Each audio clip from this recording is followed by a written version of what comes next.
basically we're just trying to smooth out as many of the rough patches as possible, because you know that there will be, there's always some logistical issues whenever you're moving students between one district or another, and so we've attempted to solve as many of those problems as possible. Obviously, I think it's very important that student education, student achievement be prioritized. There are many reasons that a student might wish to, that a parent might wish to send their student to a different school, and that student's ability to fit into that school and to achieve academic success is one of the core reasons that we believe that this would be utilized, and believe that, like with any sector of human endeavor, competition makes things better, and this would allow public schools to compete with each other in a very even-handed way that would not disrupt the operations of those schools. Large districts are already, I think, able to do this to some extent, where they have multiple buildings and students are able to move between those. And this would just allow that to happen between districts as well. So we'd be happy to answer any questions the committee might have. Questions? Senator, proceed. Good morning. Senator, sorry for missing the first part. I had a meeting that ran a little late. I took some time to read your both pieces of legislation, and I have to say, one of the things that came to the forefront is that this is not new. This is kind of the evergreen topic here in terms of education. And I have a lot of respect for the negotiations of Representative Brad Pollitt. I certainly respect his perspective as a former superintendent and somebody who really understands the ramifications of open enrollment in doing the best through his legislation that he has worked on for numerous years to try to remedy as many concerns as possible, especially when it comes to the segregation or resegregation of students by race, class, and ability. And when I look at this legislation, and in both, and there's different issues with both of them, I'm really frustrated, quite frankly, to see how much progress we've made, and then I feel like we take a giant step back.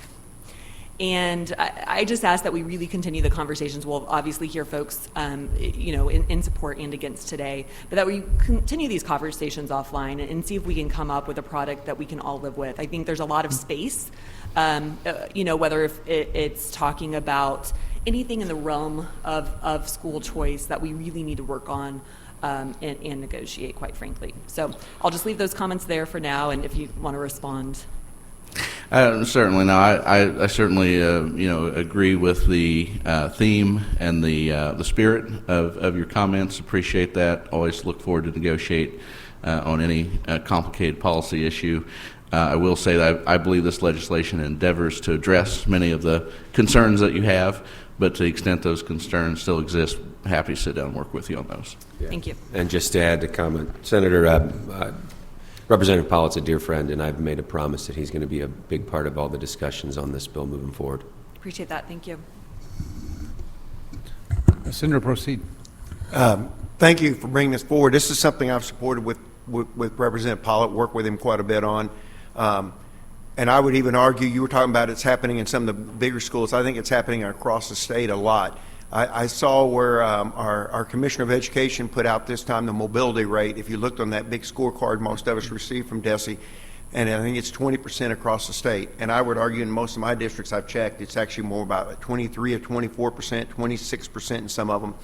So what I'm saying by that is these kids are moving already. Now some of that is legitimate movement by the family, but a lot of times they'll say, I'm moving with grandmother, but they're still living in the same place because they're having an issue at that school for some reason. They're not happy, so they move to the other school and they give a false address. Let's just put it the way it is. And so I would argue that a lot of this is happening across the state in different places right now. This in many ways would legalize and actually put a lot of guardrails on some of this. When I had some conversations with numerous superintendents said, I don't like it. And I said, well, they're doing it already. Are you going to argue that point? And each of them said, no, we know it's going on to a degree, but I don't want to just open it wide open. I said, well, that's why you need to work with us on the guardrails to make this where it's feasible and it works on there. I do like also in here about the class size. I think that's very, very important because our buildings have a certain size to them too. and we shouldn't have them offering, having to hire more teachers, and I like that where we're going to let them put out their class size, so I applaud this. I think it's a good move in the right direction as we're doing it. One thing, and I mentioned it to Senator Gregory beforehand, I honestly don't believe the superintendent should pick those resident students, and I'll just say it here in an open forum why. Some people, especially in some of the smaller districts, have the concern that the star athletes will move, and this isn't about athletics at all. We all know that it's not about athletics, but if you let the superintendents choose instead of a lottery system, people are always going to think, well, they're picking the kids that they want to come over here, and you get drug into that fight. So offline sometime I would like to talk with you to say if we could make it more of a blind draw in a way on who comes to the districts. But Yeah, thank you for those comments. I certainly appreciate your experience and wisdom on this issue, and the work that you have put in on this issue over the years as well.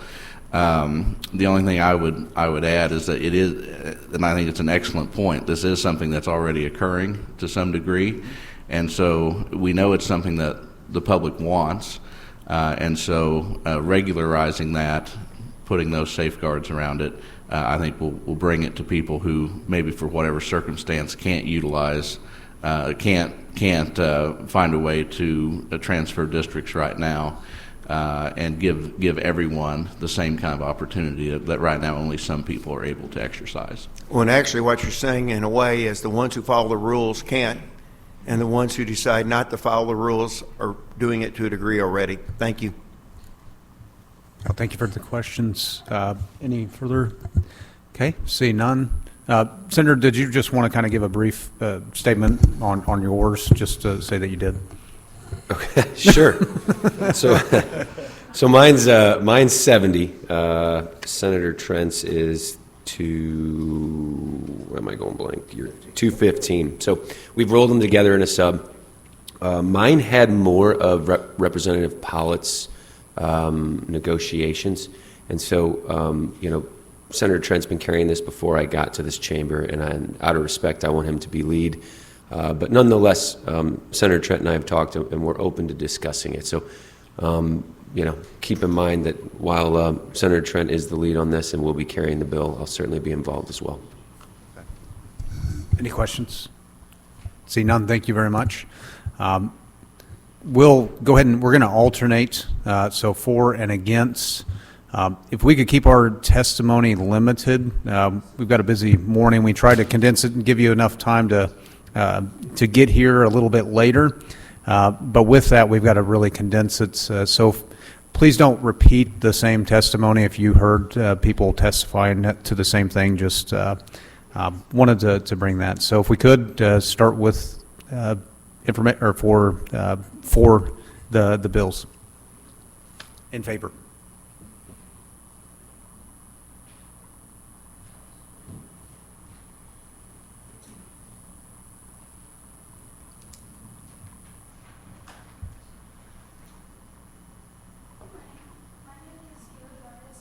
Here to advocate for the passing of SB215 and SB70. I have to preface this by saying, despite not having children of my own, I know and understand their importance. I really only hope that you also believe that no child should have to fight for their education and that parents should not have to go against school boards to provide their children with proper and valuable education. These are things that my mom, brother, and I had to do along with many other families still. I spent every year, up until the 7th grade, struggling to tolerate bullying, being strung along by school staff's ignorance, and being below the mark with grades. I grew up in Normandy and was educated without them being accredited. This made me a subject to suffering, everything between having my life threatened by other children to being assaulted. No one listened to me, and I felt dejected. This is when we were given the option of open enrollment through the transfer program, a chance to start at a new school and have adequate teaching. It was sudden, but I believe it was worth the time and effort needed to make that change. There's nothing that my mom wouldn't have done to make sure that my brother and I got our education. Pattonville is where we chose to transfer, giving my brother and I the chance to thrive, to impact, to live. Since then, I graduated from my chosen school with my brother now following this year. While I finally felt free and continue to learn and grow, I will always struggle to understand why it's so difficult to access quality education, and why do we allow it to continue within our schools to this day. We are living proof that reform is needed to provide nourishment to the minds of our children and our future. If this bill feels like a weight is being put on your shoulders, good, because the education and lives of our newer generations rest within your support. Thank you. Oh, hold on one second. Thank you for your testimony and your willingness to come up and do this before this committee. Does anybody have any questions? See none. Thank you very much. All right. Anyone to testify in opposition, please come forward.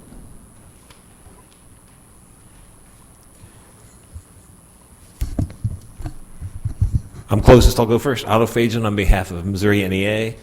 We'd like to speak in opposition to both bills. I have separate forms. Pursuant to my promise to you, I'll try to be as brief as possible. Just say a couple quick things. It's a challenge to write an open enrollment law in Missouri, being such a locally funded state, and avoid some of the pitfalls that some states have experienced. Many states have open enrollment laws. They're all over the map, so to speak. They can sometimes cause financial mayhem. These bills probably are expensive to the state in their current form. Both Senator Gregory's and Representative Pollitt's bill do avoid the pitfall of transferring local funds.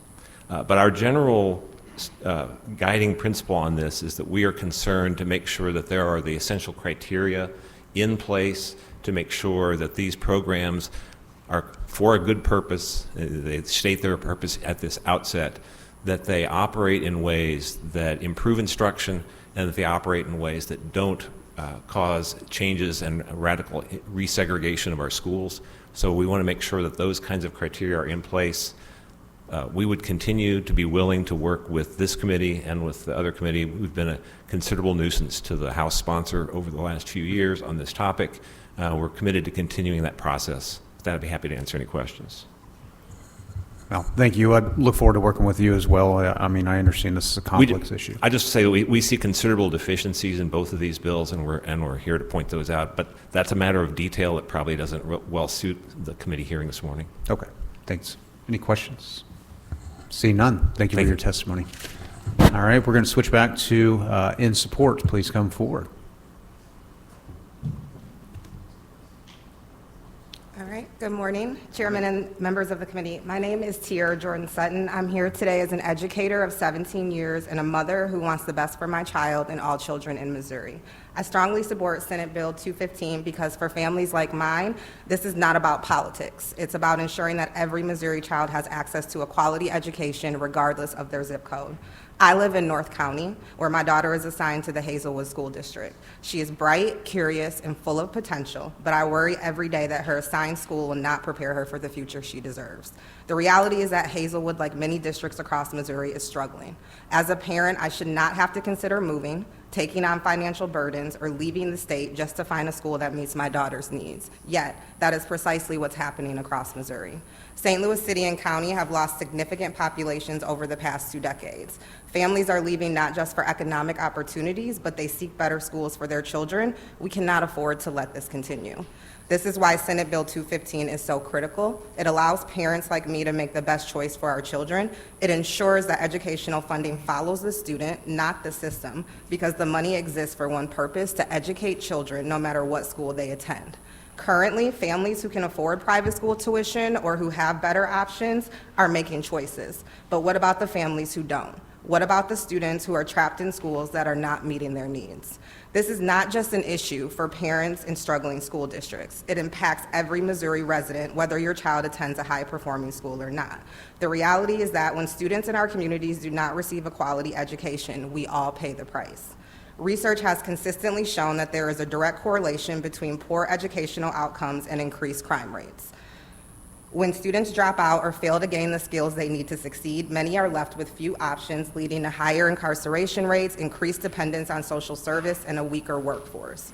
According to the Vera Institute's report, Missouri taxpayers spend roughly $22,000 per year per inmate in the prison system, far more than what is spent per student in our public schools. Too often, the debate over school choice focuses on keeping money in the public school districts, regardless of whether those districts are actually serving students well. But shouldn't we be more concerned that our tax dollars are funding failing schools? Schools that families are leaving because they are not meeting the students' needs instead of protecting a system that isn't working. We should be asking why parents feel they have to seek better options elsewhere.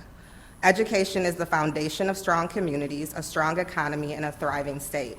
We cannot afford Missouri children to fail through the cracks because of outdated policies restricting parental choice. Senate Bill 215 puts students first. It gives parents choices. It ensures that nothing stands in the way of Missouri children getting the education they need to succeed. I urge you to support this bill and stand with Missouri families who simply ask for the chance to give their students a better future. Thank you for your time. Thank you for your testimony and your service in education. Any questions? See none. Thank you very much for your testimony. All right. Next, in opposition, please come forward. Please remember to fill out a witness form. Sorry, Mr. Chair, confusion over who was leaving and who was coming up.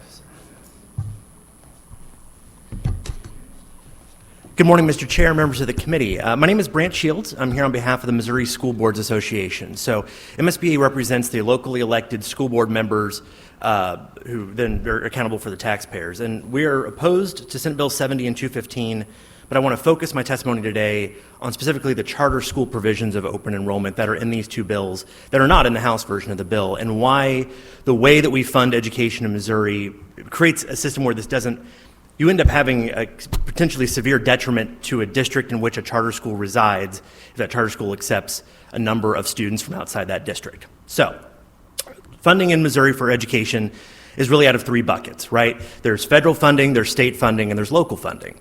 And, you know, the federal and state funding kind of go up and down based upon the number of students that are in the district, right? That's the average daily attendance or the weighted average daily attendance and how that money works.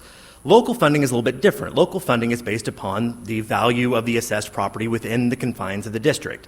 And that really doesn't change based on the number of students in the district. That is kind of the community pot, if you will. That is kind of a base level. And on average in Missouri, about 20% of funding comes from the feds, 35% of funding comes from the state, and 45% of funding comes from the local district, or from the local taxing district. Okay. So, in a voluntary open enrollment program from public to public and all that, there's kind of natural limiters to how many students are going to be accepted from one school into another school and district to district based upon just the fact that there's a certain size of buildings, there's a certain number of teachers, and the fact that in order for a district to have more buildings, they have to go back to the voters for a bond and to build new things and do that sort of. So it's kind of a natural limiter on that. But now, if you do open enrollment into charter schools, that kind of changes the math. So again, as I mentioned, with that local pot, kind of depending on how many students are in the district, the local money stays the same, so it's not really on a per-student basis. But the moment that you introduce a charter school into a district, the way we think about local funding fundamentally changes. Because the way we do charter school funding in Missouri is that charters do get both the state portion and the local portion from the district in which they're in, and that state portion, or that local portion, is they take the local pot of money and divide it up amongst the number of students that are in the district at any time, right? And so then the district, the resident district gets their part and the charter school gets their part. So let's imagine a scenario that based on 727, which passed last year, charter schools are now allowed to open in Boone County. So let's take Southern Boone School District just up the road in Ashland, for example. They're really easy to think about because they have about 2,000 students in their district right now, right? So if a charter school were to open in Southern Boone County without open enrollment, again, the local money stays still local. And even though that charter school is opening without the taxpayers voting on it, it's still the local money staying local. Well, if a charter school then opens and says, we're going to take in 200 students, you have two fairly large metropolitan areas right outside the Southern Boone District. You have Columbia and Jeff City that, and under 215, where transportation is provided by the sending district, they could recruit students to come to Ashland. And so even if you were to have a school that suddenly takes on 200 students from outside the district into Southern Boone, what you've done is you've actually diluted the amount of money available for the Southern Boone District for the students that are in that district without the consent of the taxpayers in that district and without them really having much say in it because there's not a locally elected board over that charter school. And so you can see how that numbers could get really exasperated. And you can actually, in some scenarios, like we've seen even in Kansas City and others, which is why we had to change charter funding 3 years ago, where you could actually end up upside down in that scenario where you have pretty much depleted, because there's accounting things what we do, how those charter schools get paid. But you could actually end up upside down in the formula and the scenario with the local school district. And again, with open enrollment between public school districts and voluntary, what you're doing is you have a system that is still accountable to the taxpayers through the voters who then vote on their school board members. But again, because charter schools don't fall under that, you could have a system where you're creating a charter school that takes in a bunch of open enrollment students from outside the district, much to the detriment of the district in which the charter school is located. This is very complicated, I realize. So, I just wanted to focus on that when you add charter schools into the open enrollment equation, you greatly change the discussion that we're having about open enrollment. So I just wanted to bring that point up today, and it's just one of the reasons MSBA is opposed to these two particular bills. Thank you for the testimony. Any questions? Oh, proceed. Brant, I really appreciate you bringing up those provisions because, again, this is new. This is a new provision that we haven't seen before. And, again, understanding what we did, I think, anyone who is able, and you explained that very well, but really making sure that the committee understands the implications of what we did with the charter equity piece a few years ago. And again, this is something I was involved heavily in. I worked in a charter for 5 years. I've worked in traditional public schools, right? This is stuff that I really want us to get right. And that took a lot of time. But then also understanding now the implications of 727 and then what we're doing today. So, already I was having a conversation with one of the sponsors and just having a clear understanding of the impact. And again, the fiscal impact here, I appreciate all the concerns coming forward and why folks want to open enroll, and we need to make sure that if this is something that we go forward with, that we're doing it so in a responsible manner, and certainly very cognizant of the fiscal impact. Absolutely. Thank you. Any other questions? See none. Thanks for your testimony. Thank you, Mr. Chair. We'll switch back to in favor of both bills, or one or the other. Proceed when you're ready. Thank you. Good morning. My name is Cece Tompkins, and I'm the Director of Outreach for the Children's Education Alliance of Missouri. I'm here in support of SB215. I have been with SEAM since 2013, when Missouri's student transfer program first became an option for families in the Riverview Gardens and Normandy school districts. This program, formerly known as the Outstanding Schools Act, allows students in unaccredited districts to transfer to accredited districts. While this program is no longer active because there are currently no unaccredited districts in Missouri, it was a lifeline for thousands of families seeking better opportunities for their children. One such student is Robert Davis, a young man I have remained in contact with over the years. Robert, who is on the autism spectrum, was so severely bullied in his home district that he required a paraprofessional escort just to move safely between classes. When the transfer program became available, he was finally able to enroll in the Francis Howell School District, where he thrived academically and socially. At Francis Howell, Robert finally felt welcomed and safe, which allowed him to focus on his education. He earned multiple academic honors and graduated with a full scholarship to Washington University, and is now a substitute teacher in the Hazelwood School District and at Grand Center Arts Academy Charter School in St. Louis. Unfortunately, Robert's success came with significant challenges. Just a few months into his transfer, DESE took over the Normandy School District, reclassifying it under a new status called state oversight instead of unaccredited. This change revoked students' ability to transfer, forcing families into a legal battle to remain in their schools. Robert's father, Paul, fought relentlessly to keep his son in Francis Howell. With the program in legal limbo, the family was forced to leave their home in Normandy and rent an apartment they couldn't afford just to maintain Robert's school placement. When the courts finally ruled in favor of families, they were able to return home, but only after paying thousands in lease-breaking fees and putting them in financial hardship. The program came at a high price to families in many other ways, including complicated and unnecessary paperwork, occupancy permits that required thousands of dollars in home repairs, district officials coming each semester to their homes to confirm residency, and even transportation being suddenly taken away with zero notice. This is not how open enrollment should work. The open enrollment programs proposed today would eliminate these unnecessary burdens and create a fair, transparent, and stable process for student transfers. While the transfer program is inactive today, the law remains in effect, and given the historically low performance of some school districts, it is only a matter of time before the issues resurface. For example, in Normandy, only 13.1% of students are proficient in reading and just 6.8% in math. These students deserve better. Missouri must act now to ensure that when families need a transfer option, they are not met with the same bureaucratic nightmares of the past. I urge this committee to give Missouri students the opportunity to succeed. Thank you for your time. Thank you for your testimony. Any questions? See none. Thank you. All right, we'll switch to in opposition to either bill. Please come forward.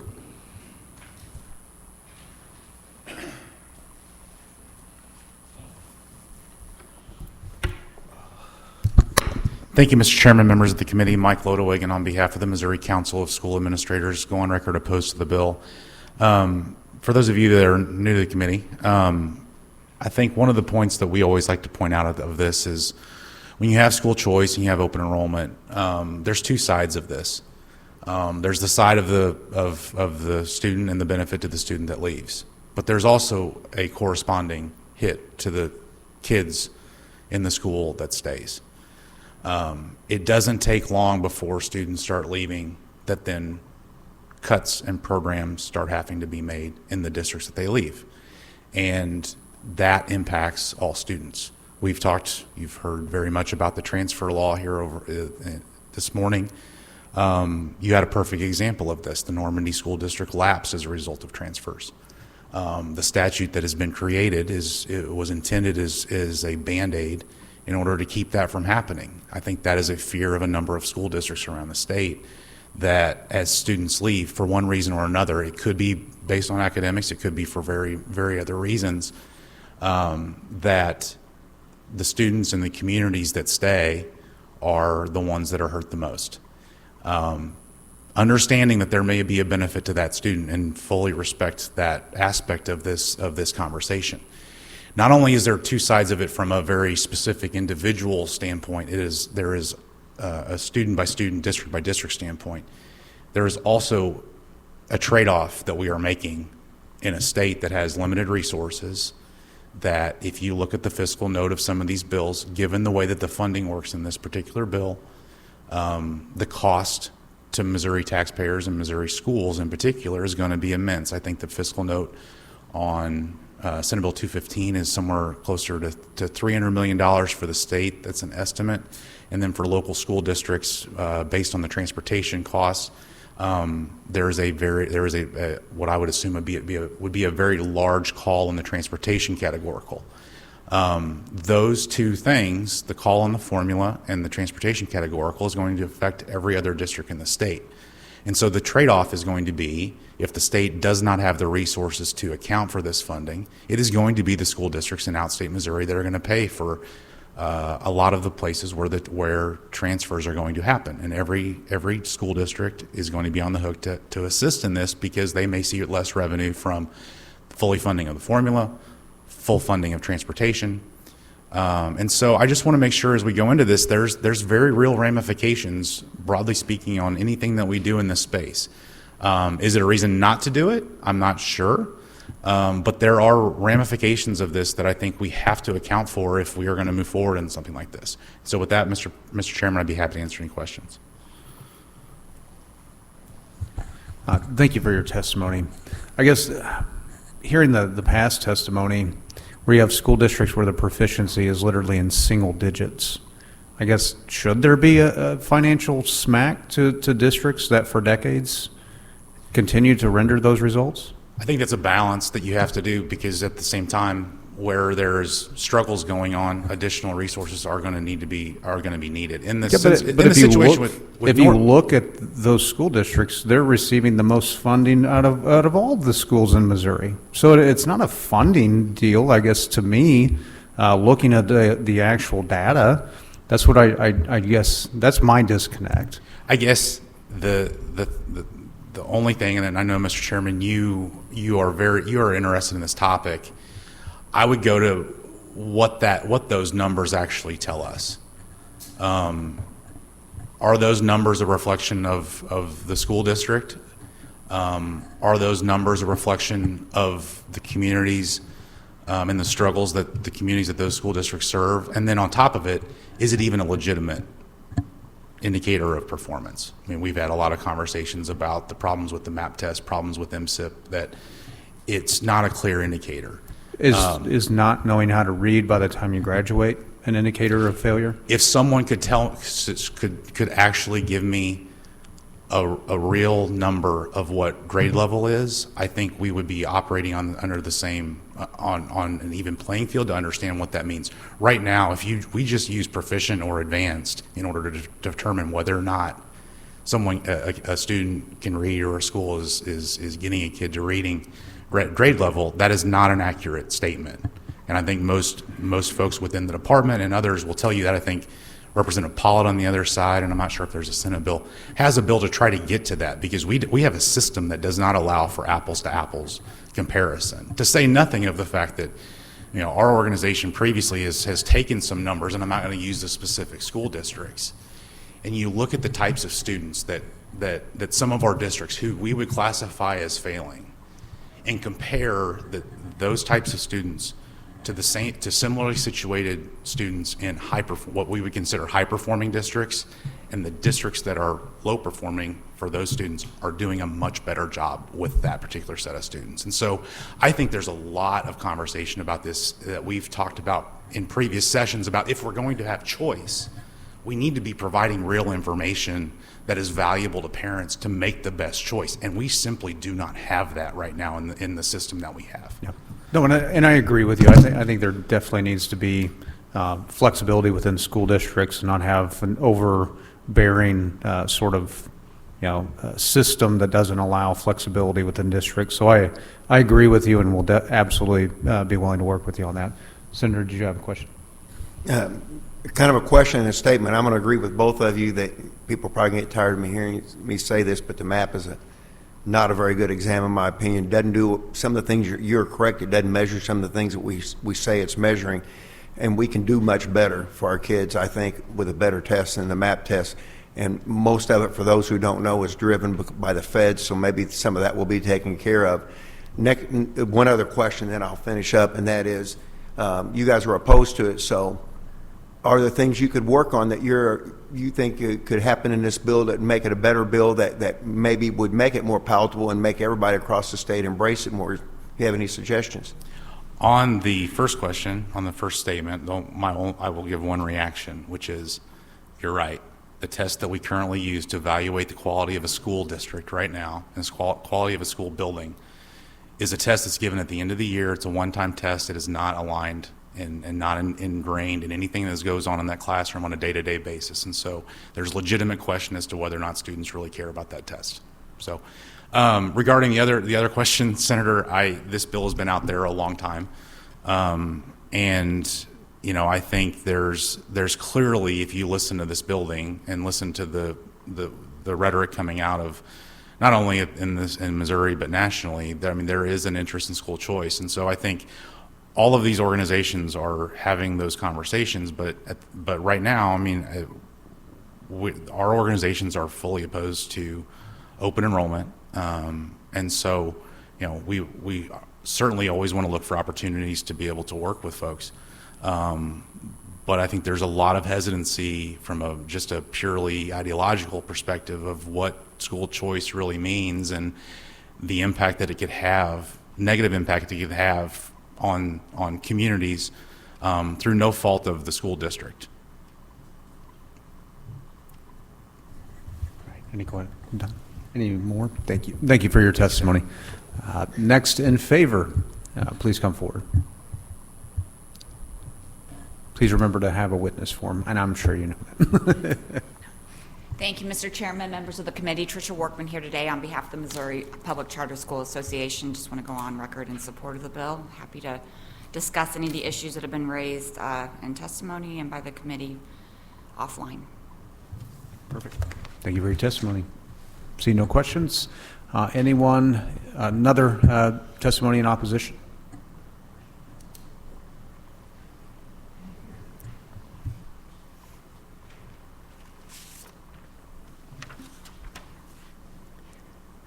Lisa Panett with Farmer Vine. I want to discuss the VIC program. I know about this from Melville because I talked to the parents over there, and there was a lot of problems that happened when that program was implemented. The kids that needed the greatest amount of help with reading and other things, they weren't able to get it because the new kids that came into the district, then most of them were not proficient in English. They didn't speak English in some cases. So all of those services then went from the normal kids in the district to these that needed the extra help.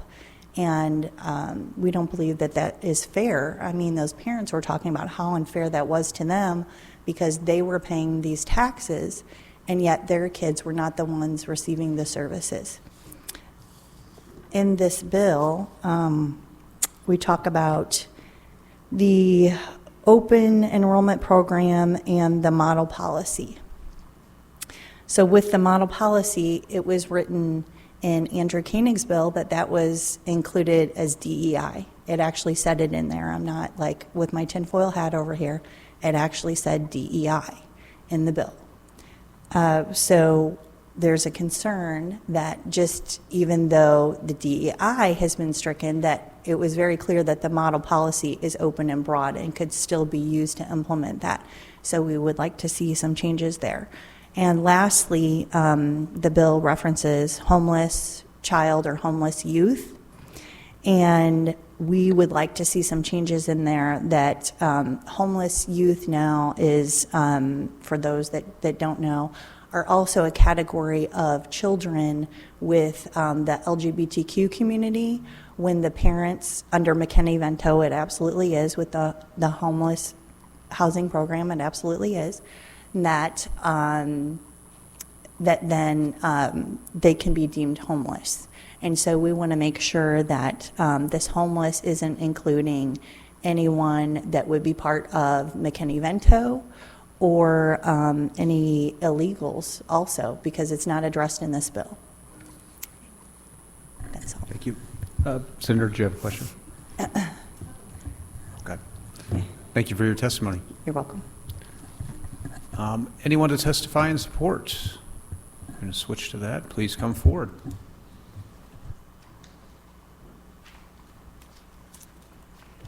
Mr. Chair, members of the committee, Becky Lohman, registered lobbyist for Missouri Century Foundation, and yes, every kid. Just want to go on record in support of those bills. Appreciate the committee's work on this topic.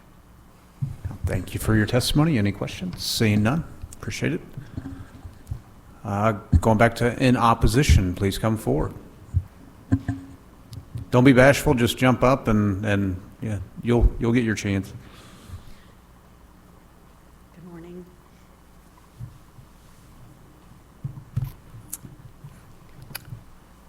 Thank you, Chair, members of the committee. I am Suzanne Luther, and I am here to testify on the behalf of the Missouri Equity Education Partnership. But what has been said so far has covered most of what we were talking about, and I really can't add any more. So, Are you in opposition or? I am in opposition. Okay. Our organization is in opposition to both bills, and I would like that to be on record. So for your organization's for equity? Missouri Equity Education Partnership, MOEP. So equity for who? For the student or for the district? Pardon? Is it for equity for the student or is it equity for the district? It's for equity for education. Okay. All right. Thank you. Senator, proceed. Thank you, Mr. Chairman. Good morning. Oh, can I ask you a question real quick? I certainly appreciate the work that your organization has been doing in honestly just helping to educate a lot of us on issues that are going on in our classroom. Can I just ask, I'm just curious, have you ever taught, or what's your connection with education? My connection is I taught for over 25 years. Oh, wonderful. Yeah, and what did you teach in what school district? I taught art in the beginning, and then gifted education, and then I taught at Lincoln, I taught at parochial schools, I taught at public schools. In Lincoln Prep in Kansas City or Lincoln, Nebraska? Lincoln University here in Jefferson Lincoln University, City. right here. Okay, great.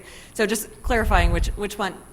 One of the things that I always really appreciate about the understanding that teachers bring to this conversation is impact that it would have on students. And I think one of the things that I've certainly examined from other states is really this push of how choice is impacting how much funding will go into education and making sure that we're able to best educate all students. And teachers have a really unique understanding of this. I think we see some of the challenges. One of the things that's come up time and time again, and your organization actually brought this to the forefront for me, is how much funding would be needed to go into marketing and advertising. As we've seen in other states, literally funds created in kind of that advertising space to market education, to give students choice. We can certainly see this, that's happened in other areas that have charter schools. But again, entire departments of the school, I think there's always a concern about the admin and the overhead, now would be tasked, right, just how these bills are written, with marketing and promoting their school districts. And one of the things that I heard earlier is, well, that's a good thing to have the competition and the choice. Well, yeah, at the same time, that's taking out from how many resources we have to educate kids, to make sure that they have the absolute best math materials in front of them, right? Those manipulatives that are so important for learning, to make sure that we're really able to task with, I think, our most important work right now in improving literacy rates across this state, right? And so one of the things that I appreciate that your organization has brought to me is understanding this fiscal impact, that this will actually hurt how well we're able to educate all kids. So thanks for being here. Sorry I had to share that, but I really do appreciate your organization and the work that you are doing in the equity realm. Thank you for your comment. Any further questions? Seeing none, thank you. Testify in support, please come forward. And we're at 9:15. We go in session at 10, so if we can kind of, I know we're doing well, but just to be cognizant of time. Chairman, members of the committee, Jim Malley, Missouri Policy Director for Aligned. I'm here to testify in support of both bills. School choice has been a priority of Aligned for numerous years, specifically in open enrollment. We appreciate both senators looking at including charter schools and transportation. As we've seen, transportation allows all families to participate in open enrollment. And I'm here to answer any questions. Thank you for your testimony. Any questions? Seeing none. All right. In opposition, please come forward.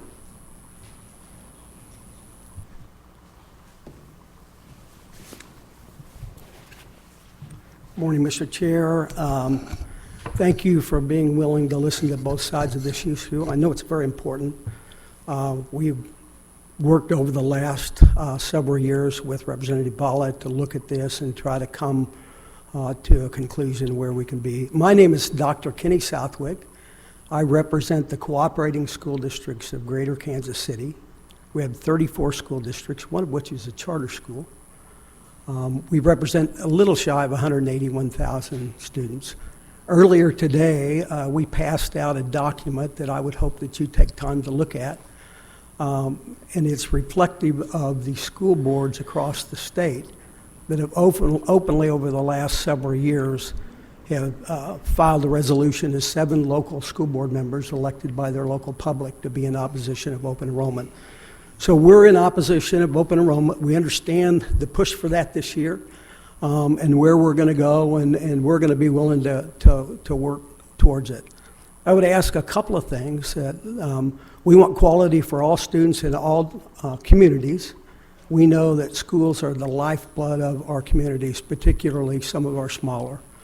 You're going to see on that list a lot of small schools with small numbers in small communities, but you're also going to be able to look that they perform pretty well, and that we just are in fear that this will be a detriment to those communities. There's a taxpayer issue. I'm not going to talk about that because you've heard all of that before. What we would ask is, and you've got a lot of hard work to do, we would ask that you consider to fully fund the formula. We know some information's come out over the last week or so that may be a big challenge for us. We know revenue is down a little bit. But looking at that so we can direct those revenues and put them in all of our schools, trying to level student performance across all of our communities. Will there be consolidation at some point in time? I think it's inevitable. But we don't want Senate Bill 215 or 70 or House Bill 711 or Senate Bill 727 or Senate Bill 190 to be the deciding factors in terms of what some of our communities being challenged with losing their schools. So I thank you for your work. I understand it is challenging, but we stand opposed to these bills as we move forward. Thank you. Thank you for your testimony. Any questions? Seeing none. Appreciate Thank it. Anyone to testify in support?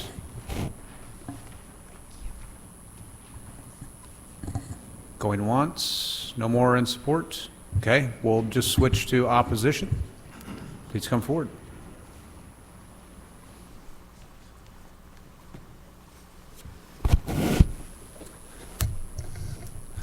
Thank you, Mr. Chairman, members of the committee. Mike Harris, registered lobbyist on behalf of the Missouri State Teachers Association, go on record in opposition to both these bills. I won't rehash a lot of what's been said. Obviously, there's complications with the charter funding and the charter funding law, and using that transfer law also opens up a lot of questions that I think we should make sure are addressed when doing it. Otherwise, that's we feel like without any real measure, like Mike Lodewigan said about for what performance and good performance looks like, why are we doing something where we don't know what the performance will look like of those kids either? Thank you. Any questions? See none. Thank you for your testimony. Anyone else in opposition?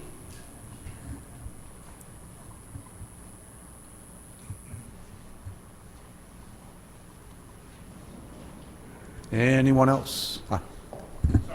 Yeah, no, I did too. So, Senator, Mr. Chairman, members of the committee, my name is Ron Berry. I'm a registered lobbyist on behalf of the American Federation of Teachers. We just want to go on record in opposition. Our main opposition is that we want to have some discussions about the charter system as it already is.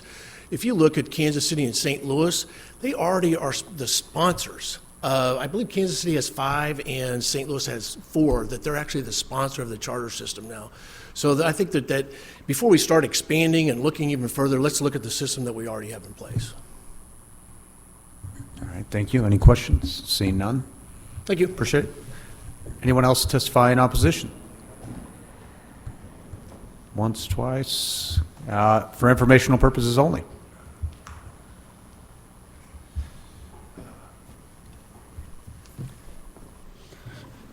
Thank you, Mr. Chairman. For the record, Steve Carroll, registered lobbyist, here on behalf of the St. Louis Public Schools today, for informational purposes only. I also represent the Cooperative School District, Greater Kansas City. You've already heard from them. They're in opposition to it. And the St. Louis Board of Education is opposition to it as well. But I just wanted to bring to your attention that there is a provision that is in Senator Gregory's bill that we do support because it has some guardrails on the ability to allow the St. Louis Public Schools, if they're still under a DSEG order, to opt out on a yearly-to-year basis. They may want to, at some point in time, go into it if this should become law, but it at least gives them the ability to opt out because basically we still have the magnet school program. It was my law firm at the time that when we finally got to the DSEG settlement agreement that was signed on February 7th, 1999. I was in the House in the 80s when we were writing tens of millions of dollars for DSEG. And we feel like that if Senator Trent's bill were to pass with no guardrails and you had a mass exodus of students, we may very well have a segregated district again and we'd be right back in to another DSEG lawsuit, and we don't want that. I can guarantee you we don't. So I just wanted to bring that to your attention, that we're glad that's in.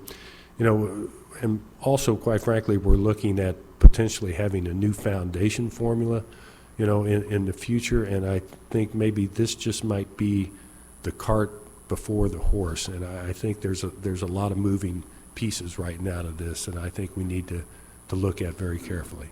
Be happy to answer any questions. Just a brief one on the potential lawsuit. Now, I guess the lawsuit in years past was because it was due to school districts and government entities enacting those sorts of policies. This necessarily wouldn't be that. I mean, this would be individual parents potentially making that decision to move their children. So I guess how would that lawsuit, that's where I kind of struggle with that narrative. Well, I think if you had an accident of certain students potentially from the city of St. Louis going out to the county, and you just maybe had particular students staying within the district, then you may have a parent saying, well, that's not right, this is a segregated school again, as it was back in 1972 when Lytle filed the lawsuit, because at that point in time, they felt like that the African-American students were in certain schools that were not getting the same treatment as white children at the time, which brought that on. And then you had the VIC program when the settlement was reached that were sending 12,000 kids out to the county, and you had county kids coming into our magnet schools, and we still have to run those magnet schools today. Yeah, but So- I guess that was the school district doing that, not individual parents, correct?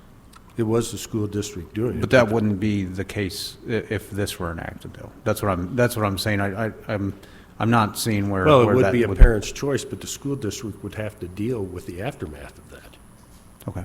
Okay. All right. Any other questions? Seeing none. Thank you for your testimony. Thank you, no, I appreciate it. Anyone else testify for informational purposes only?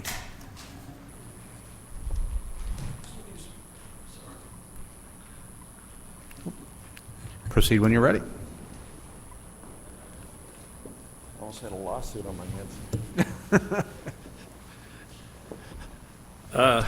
Mr. Chairman and members of the committee, my name is Bill Gamble. I'm a registered lobbyist appearing on behalf of the Special School District of St. Louis County. Senator Trent and I have had conversations on this bill last year, and then just yesterday, he asked me to come to testify for informational purposes only. You know, we've been concentrating on the House side. Now we understand. We come over here and we'll talk about the issues that we have. I don't know if everybody is familiar, probably Senator Gregory is, but the Special School District of St. Louis County overlays all of St. Louis County. We educate all kids with an IEP or physical challenges or educational challenges, every kid.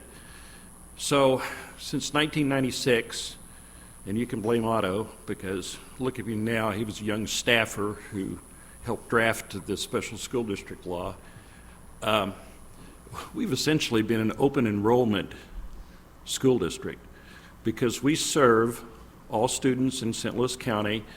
If they're a charter school, we serve the Normandy Charter School, private, parochial, homeschooled, homebound, and then all of the public, elementary, middle school, and secondary schools. All students can receive our services, and we provide those services.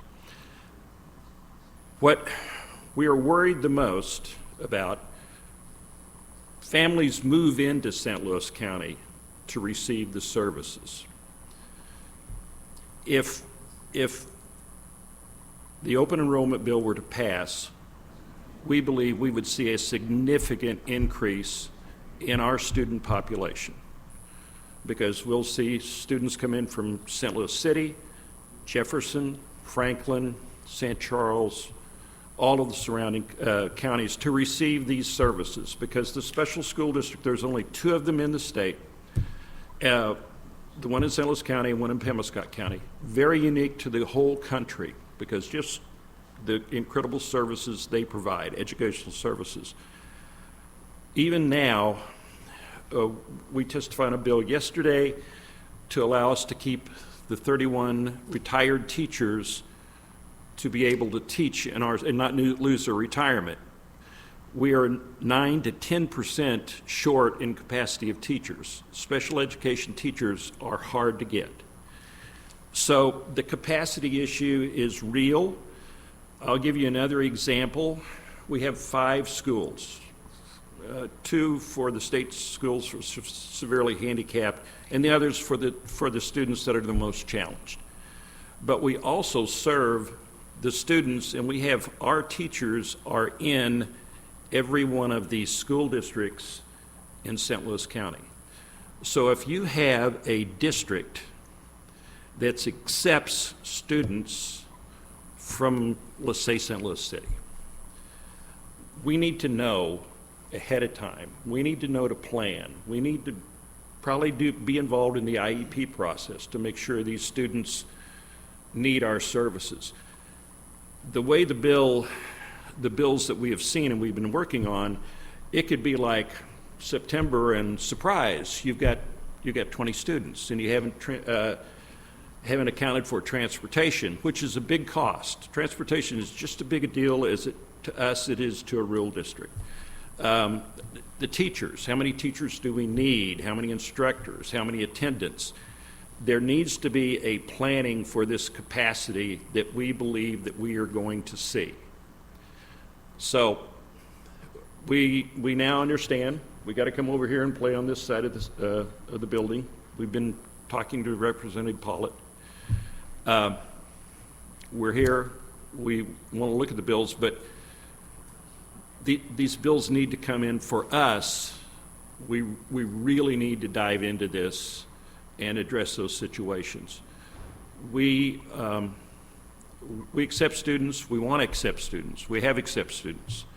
And I think it shows by the breadth of who all we take care of in whatever educational setting. So it's a big deal, and it's going to be a tough one.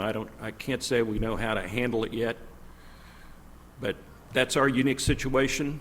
That's our unique challenge, and we're going to need your help. Thank you for your testimony. Senator, proceed. I had never thought of it from that perspective. First of all, the special school district does a great job. I know some people who were actually in running the special school district at one time. I'd never thought of perspective that is going to be a problem. That's something I think maybe could be fixable, but you're right. That could be a real issue, and then all of a sudden the first day of school, we have newspaper headlines that we don't have teachers in classrooms and we're not meeting Public Law 94-142, and right. It becomes a real issue. I think the other thing, too, is that we have to balance. We also we want to take care of the students, but we also have a fiduciary responsibility to the citizens of St. Louis County. So we've got to make sure that these students are 3 to 4 times as expensive to educate, and they should be. They should be. They should be taken care of, but there is that aspect that we need to balance. And you add that with transportation needs. There are many students that we have. You require a driver, an attendant, and 1 bus to pick them up. We can't buy EV buses because they don't give us enough charge. We need gas buses because of how much, just all of those things coming together that complicates things with a bill like this. Well, even on the buses, what is that, a year out? You would have to even order to get those. So there's a lot of factors in there. Well, now that they've kind of backed off the EV requirement for buses, but we can't get gas buses now. You still can't get them in probably less than a year if you ordered them. Right. Thank you. Right. Yeah. Thank you for your testimony. It's very insightful. Appreciate it. Thank you. Anyone else for informational purposes? Okay, seeing none. That concludes the hearing on both of these bills. I move to adjourn. Second. All those in favor signify by saying aye. Aye. We are adjourned.